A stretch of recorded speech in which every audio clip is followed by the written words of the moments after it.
right, check out my dramatic YouTuber entrance of the day. Ready?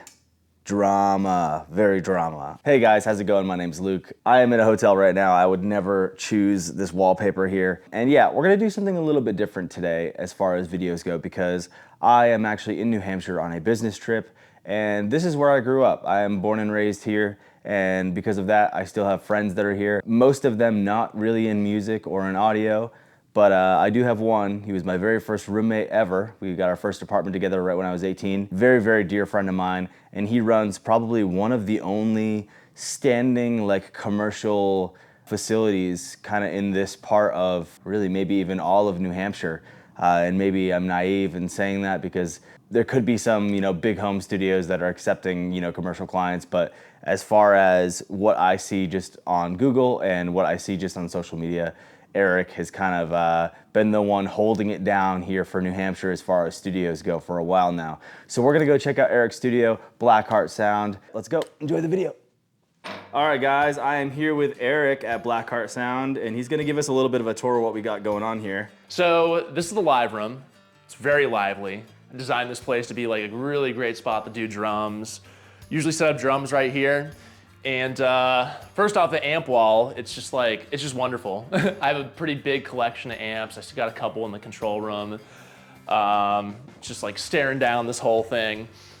Keep a couple mics over here that I use all the time that I have set up, my Neumann overheads. I mean, yeah, check it out. I usually have the Coles over there sometimes too, but I'm doing drums here like, I want to say like 2 out of 3 days in the week. Wow, we're recording drums. We do a lot of drum sessions here. So yeah, it's a good drum room. I can tell. Give us a clap really quick. I don't know if it's like perfectly live. Of course, there's a lot of treatment on the ceiling here, but it's not completely dead, and it's probably has a lot to do with the brick walls and then obviously the floors, things like that. But it sounds really good. Yeah, I mean the people who helped me design this room.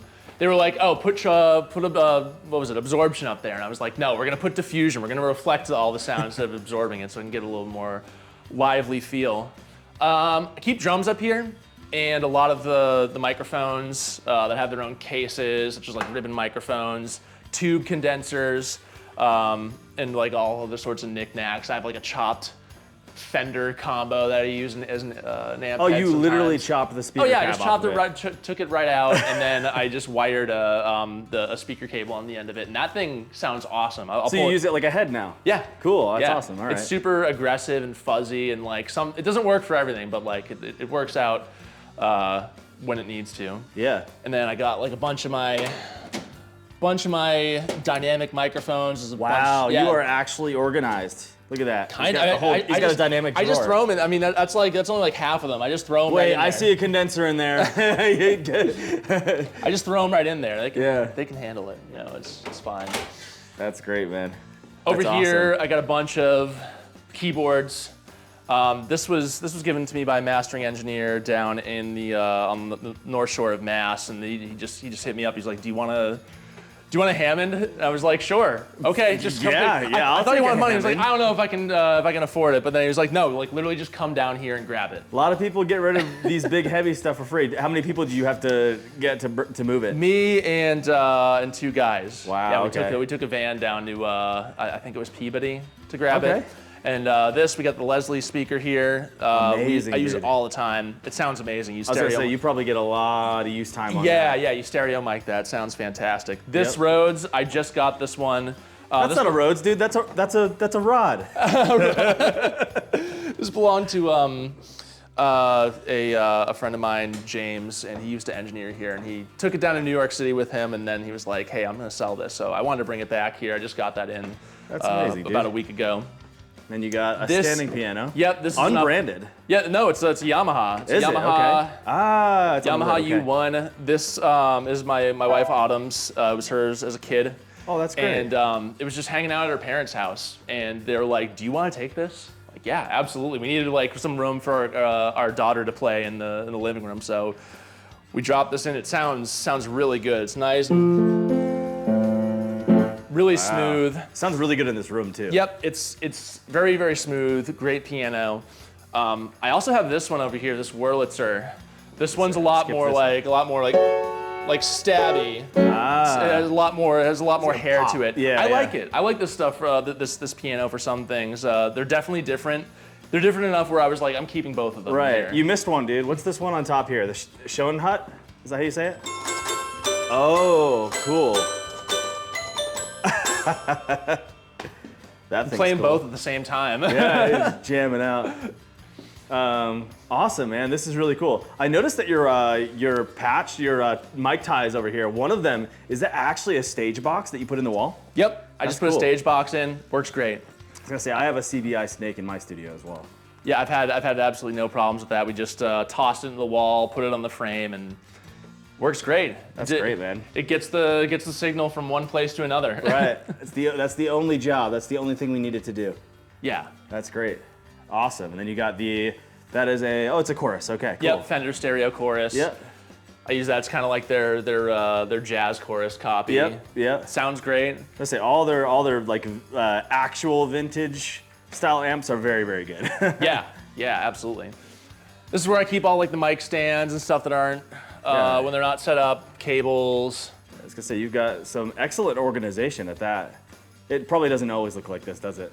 No, I mean, it's you got to clean. You spend like at least like an hour or two each week cleaning up the place. Right. It's just because I'm doing sessions all the time. It's like I come in here, I'm like, this place looks awful, and then but it's good because a busy studio is not always clean. Right. Clean, It means it's busy. If a studio's too clean, if I see a clean studio, I'm like, what are they doing in here? Like, what is happening? You're certainly not working with musicians. Who's working in here? And I like it just makes me suspicious. Like, what are you doing? All right, I'll turn all this stuff on. This is Let's say the space station here. Yeah, this is all the rack gear that I have. A lot of this stuff I'll use for tracking. Like I run an Apollo setup. Yep. I've got a 16, and then I have an 8 that has the total of 16 ins if you use 8 at. So I probably got like 24 to 26 analog preamps that I run into there. That's great. So, and all your pre's are on the left side there. Yep, yeah, exactly. Awesome. All of them are right there, and then I have a 500 series rack right there. Oh, I see. Okay. Yeah, You it's got great. some APIs. What are those two in the middle? Tone Lux. Okay. Tone Lux was developed by an engineer at API. Oh, okay, and cool. They're great preamps. I really like them a lot. They're priced really well. You can get them for like probably the half of what you pay for an API, and they have like a really cool function on here that's called a tilt EQ. So it's basically it's like a mid-centered EQ tilt, so you can like boost bass and cut highs, or like you can toss in more highs and cut bass. It's kind of cool. That's great, man. Cool feature there. Yeah, a lot of these like compressors, EQs, a lot of the stuff I use when I'm tracking, because I do drums a lot, and I'll just get a little bit of compression on the snare drum, kick drum, all that sort of stuff. This stuff gets used a lot while tracking, and I'll just print it right into Pro Tools. So That's great. I see that you have the Cyclops pre's down there. yep. I don't know if I think I did tell you, but mine, I actually ordered mine because of a post that you made. Because they've been on my radar. Greasy Will, who's a creator, I messaged him asking what he would recommend for some like overheads and things like that are, sub $2,000 a channel basically. And he was like, you have to check these out. And then I noticed that you had them, and then you had made a post on your Instagram saying like, hey, you had tagged them and they had reposted it. And I reached out to him that day because I was about to do a drum session, and I was like, I will pay the premium if you can overnight me one, because I actually lost 2 pre's that day. Like I was borrowing 2, and the people I was borrowing from needed them back. And I was like, oh no. But I ended up buying them. I just followed up with him because he told me 5 weeks, and I'm waiting to hear back, but I'm super excited. I basically got that exact like configuration. They're really good. They're really good preamps. I like them a lot. It's probably my favorite for acoustic. I used it a lot on drums, and then one day I just decided to throw in a stereo mic'd acoustic through that, and it's been my favorite ever since on that. So That's great, man. What's like your go-to vocal pre there? I see that's not a Vintech, is it? It's not. It depends. So That's a ducking. Okay. The Heritage is great, depending on what style of voice you have. I like it on like softer voices. Anything more aggressive, I'll usually go into this Day King right here. Yep. I use that a lot for like louder rock vocals and even heavier stuff like hardcore, metal, punk. Right. This sounds fantastic. I will also use this this tube preamp right here for like smoother stuff that I'm trying to get like a little bit more. If I'm trying to get a good like not necessarily like scoop sound, but more low end, Right. more bass out of someone, like some more hyped top end. These sound really good. I've used this for like hip hop R&B vocals. Yeah. And, the Thermionic Culture Rooster.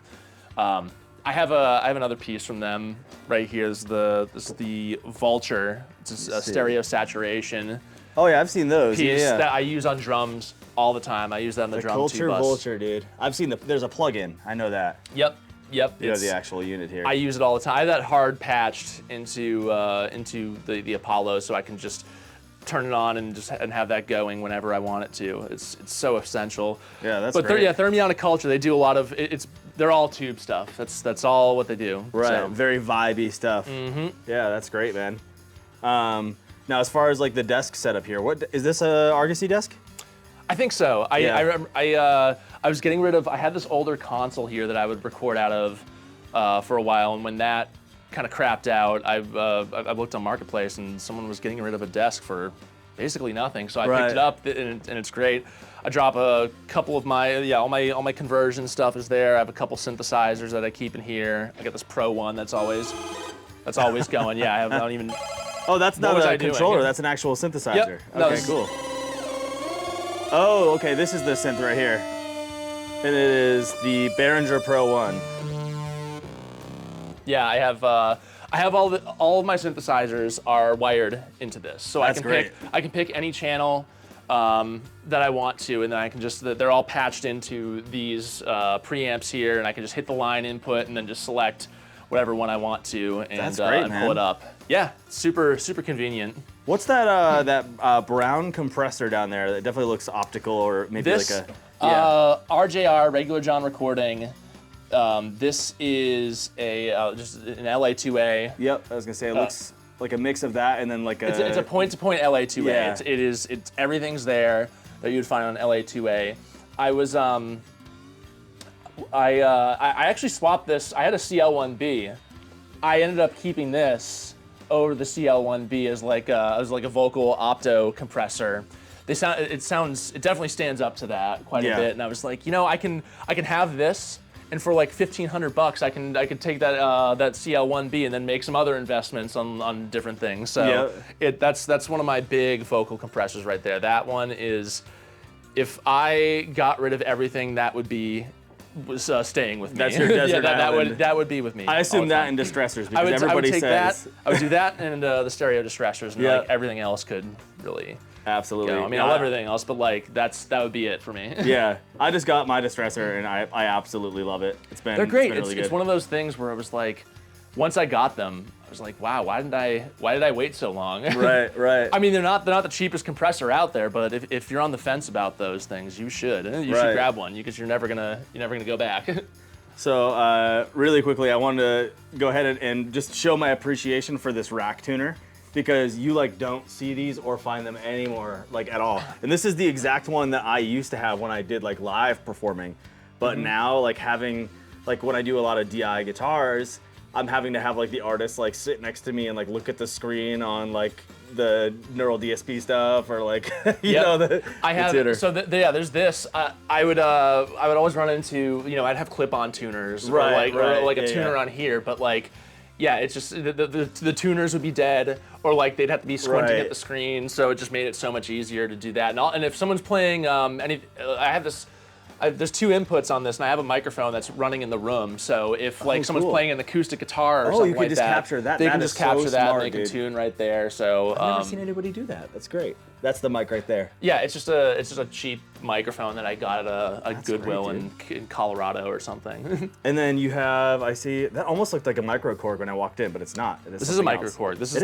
is an updated version of the micro cord. Oh, okay. I'm gonna say it's like almost the same, but it has different colors. But Yeah, it still has like the vocoder thing. It's you can do all your fun micro Korg stuff on the micro Korg 2, I think. okay, cool. Yeah, that's the modern take on it. And then of course you have. Firstly, I'm eyeing that Schecter bass, which is that just a really old Schecter bass? Yeah, the logo's it's- entirely so different. dude. Schecter was before they were what they were today. They made guitars in the 80s, and I think there was a luthier, what was his name? Tom Anderson. I'm pretty sure was like the luthier who started that brand, and they made it like in the shredder guitar era, right, like the right. 80s when people were doing like super strats. Yeah, Charvels were thriving. That's a USA Schecter that was made in California. So that's awesome, I man. play that a lot. It's a great PJ setup. It's super aggressive. And then you've got a super modded, what looks to be a Esquire Deluxe. So Yeah, it's this is a Squire. This is the body of my first Squire. If you see, there's like the red paint in there. Oh, yeah. This is a red Squire Strat at the beginning of its life, and I've put so many different pickups and like. I was gonna say, what pickups are those that are in it right now? It's a Fender wide range in the neck, and then this is a rail hammer. What is it? Anvil. Okay, cool. Yeah. And this has had like probably 10 different pickups in it, 5 different necks. I was gonna say, definitely not the stock neck on there. I can tell. No, this is. Yeah. It's just. It's had so much different stuff in it, and it's just always traveled through me in my life. You can actually see I routed it out at one point to put a giant bass pickup in it. Oh yeah, I could see. It actually ended up being dead when I got it, so I routed it out. But it's my guitar. Dude, now you've got a semi-hollow body, dude. Yeah, it looks like hell under there on that pickguard. But there's that. This Explorer I've had this for probably since like 2011, 2012. Oh, that's great. Yeah, I've had that That's one an for a actual while. Gibson Explorer. Yep, actual Gibson Explorer.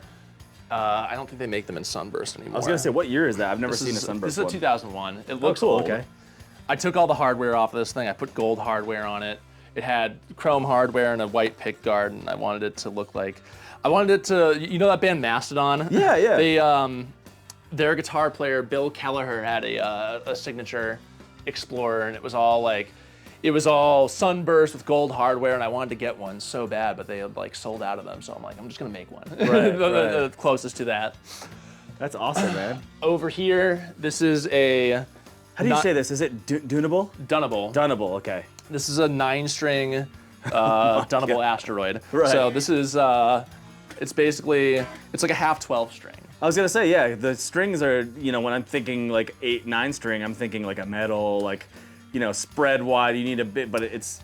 And every time I tell people, oh, I have a 9-string, they'd be like, oh, Yeah. oh, you're playing that. Listens to volumes once, yeah. Yeah, this is doubled treble strings and single bass strings. Yeah, That's cool. This is a really cool guitar. I've been getting guitars from Sasha Dunnable for a long time. So are these made to order, or? Yeah, these are made to order. That's awesome. Both of these, I got this one in, I think, like 2021. I got this one in 2017.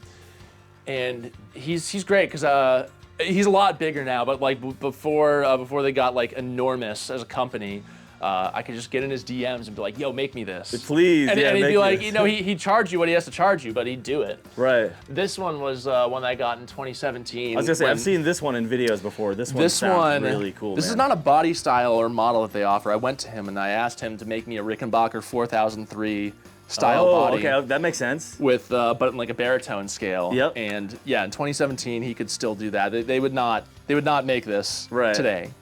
So he did the best thing he could, the closest thing to it, without getting a cease and desist from Rickenbacker. And yeah. I was gonna say, it looks like an homage. It doesn't look like, it's not like a copy or anything, Yep, exactly. It's a really, really cool, unique guitar, and I love it. Awesome. And then I see back here, you've got some acoustics and something funky in the back there. So you've got a Yamaha acoustic, tried and true. Yep. 2 Yamahas. I got a 12 string and I got a 6 string.